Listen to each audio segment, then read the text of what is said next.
आगामी विधानसभा निवडणुकीच्या पार्श्वभूमीवर राजकीय घडामोडींना सुरुवात झालेली आहे। काँग्रेसमध्ये तर मोठी उलथापालथ होते की काय अशी शक्यता व्यक्त केली जाते।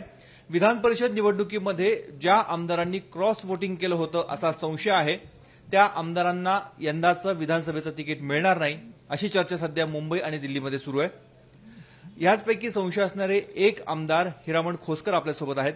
साहेब, ज्यांनी क्रॉस वोटिंग केलं, ज्यांच्यावर संशय आहे, त्यांना तिकीट मिळणार नाही अशी शक्यता आहे, आपलं काय मत? या ठिकाणी मागे मी बोललो आणि आताही बोलतोय की मी 100% ती क्रॉस वोटिंग केलेले नाही। मी पक्षाला मिलिंद नार्वेकर साहेबांना मतदान केलेलं आहे आणि असं करत असताना सुद्धा जर वरिष्ठ पक्ष काही निर्णय नाही, परंतु मी एकच पक्षाला विनंती करतो की मी चुकलेलो नाही। मी 100% पार्टीला मतदान केलेलं आहे, पण आजही पार्टी संघ, उद्या पार्टी संघ राहणार आहे। पार्टी काय जे निर्णय घेईल ते मला मान्य आहे। पण अशा चर्चा वारंवार काय येतात? जी मीटिंग झालेली होती त्या मीटिंगमध्ये काय घडलं आपल्याला काही माहिती आहे?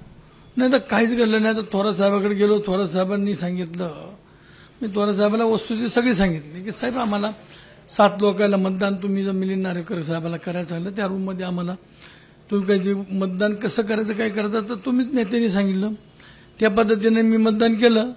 भले तुम्ही कसं करायचं बघायचं, काय बघायचं, जे काही मिलिंद नार्वेकर साहेबांना 16 मतं तर ते शिवसेनेचे होते, ते काही फुटणार नाही। 7 मतामध्ये तुम्हाला त्या ठिकाणी शहानिशा करायची। 6 मतामध्ये आम्ही 2 मराठीत मतदान केले, 3 इंग्लिशमध्ये, 2 इंग्लिशमध्ये आणि 3 रोमन आहे। त्याच्यामध्ये तुम्ही पाहू शकता आम्हाला जे मतदान दिलं ती मतपत्रिका तुम्ही आमच्याकडून मतदान करून घेतले, तुमच्याकडे आहे ते मतदान पत्रिका। हे समोर टोवायचं काही क्रॉसिंग झाले असेल तर मला जरूर माझ्यावर कारवाई करा, मला उमेदवारी देऊ नका। परंतु मी 4 दिवसापूर्वी थोरात साहेबांना स्पष्ट सांगितलं की मी 100% मतदान केलेलं आहे, याच्यात कुठलीही माझ्याकडून चूक झालेली नाही। ते तुम्ही कोण चुकलं, काय चुकलं आता तुम्हाला सगळं माहीत असेल। जयंत पाटील साहेबाला जे काही मतदान पूर्ण केलं नाही, काही नाही तुम्हाला, परंतु खरोखर नार्वेकर साहेबाला 23 पडायला 22 पडले, दुसऱ्या पसंतीला निवडलं।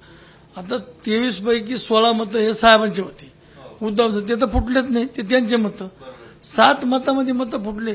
आता 3 एसटी होते, 2 एससी होते आणि 2 जेंडर होते, असे एकंदरीत आम्हाला मतदान करायला लागलं। त्याच्यात मी करोटे होता, केशी पाडी होता, मी होतो 3 एसटी, लव कानेडे साहेब आणि हंबर्डे हे 2 एससी आणि 2 जेंडर, असे 7 मतं झाले। 7 पैकी आता 5 एससी आणि एसटीतला कोण फुटलं? आता पटोले साहेब तर ते स्वतः नेतेच होते, दुसरं कोण त्याला होतं ते मला माहिती, पण ते नेते होते। आता आमच्या 5 मध्ये कोण झालं, कसं झालं हे चेक करावं त्यांनी, आणि जर आम्ही तो आठवत आम्हाला उमेदवार देऊ नये। पण मी वारंवार सांगतो 100% मी पार्टीला मतदान करेल। पण दिल्लीमध्ये देखील मध्यंतरी बैठक झाली होती याच संदर्भात, त्या बैठकीला काय घडलं होतं नेमकं?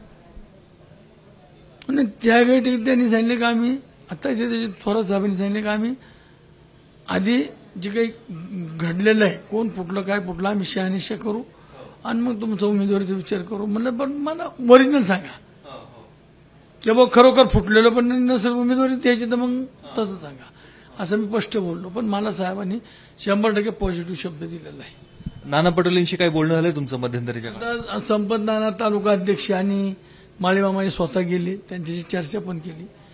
त्या दिवशी त्यांनी सांगितलं का त्यांना काय आणलं, पण आई आजारी असल्यामुळं मी काही गेलो नाही। परंतु मी आजच फोन केला, साहेब उद्या मुंबईला आहेत, आता जे मिटिंगला चालू निमित्ताने मी साहेबांची भेट घेतो आणि साहेबांनी विनंती करतो की मी जे काही माझ्याकडून घडलेलं नाही ते साहेबापुढे मांडतो। आता ते वरिष्ठ नेते, आपण त्यांच्या पुढे काही दुसरं बोलू शकत नाही, फक्त विनंतीच करू शकतो असं।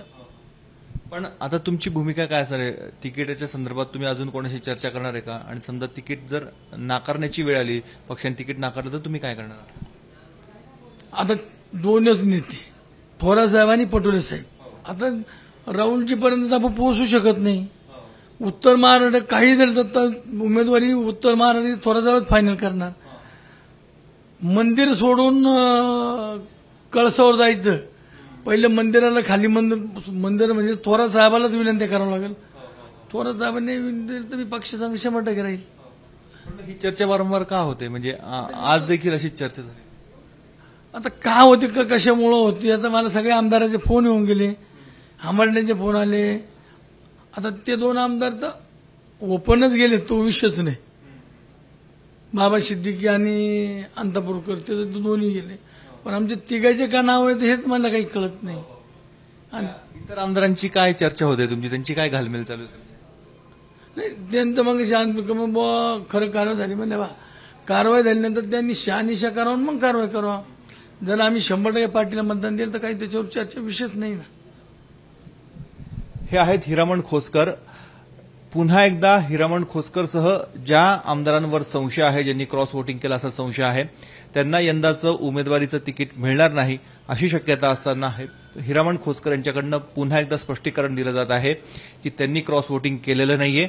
ज्यांनी केलंय त्या संपूर्ण घटनाक्रमाची शहानिशा करावी या संदर्भात त्यांनी बाळासाहेब थोरात यांच्याशी चर्चा केलेली आणि नाना पटोले यांची देखील भेट घेणार आहे. त्यामुळे हे 2 वरिष्ठ नेते काय निर्णय घेतात याकडे राज्याचं लक्ष लागले. कॅमेरामॅन मयूर बारगेजेसह मुकुल कुलकर्णी, एबीपी माझा, नाशिक. एबीपी माझा, उघडा डोळे बघा नीट.